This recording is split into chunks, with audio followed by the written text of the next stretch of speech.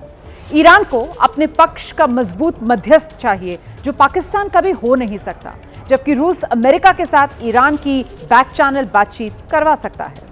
पाकिस्तान की इतनी हैसियत नहीं है कि वो ट्रंप पर किसी भी किस्म का दबाव बना सके, लेकिन ईरान को पता है रूस ही वो साथी है जो स्ट्रेट ऑफ हॉर्मुज से लेकर न्यूक्लियर मुद्दे तक ट्रंप पर दबाव बना सकता है। दरअसल ईरान को निष्पक्ष मध्यस्थ नहीं, बल्कि अपने हितों का मजबूत समर्थक यानी ईरान के पक्ष में झुका हुआ मध्यस्थ चाहिए, और उस मध्यस्थ में अमेरिका पर असर डालने की ताकत भी होनी चाहिए। ईरान की इन शर्तों पर रूस एकदम खरा उतरता है।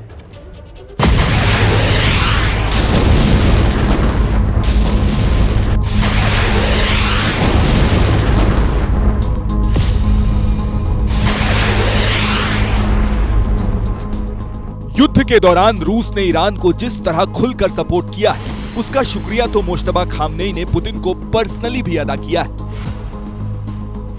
क्योंकि रूस ने साबित किया है कि अमेरिका से युद्ध में वो ईरान के पक्ष में डट कर खड़ा हुआ है।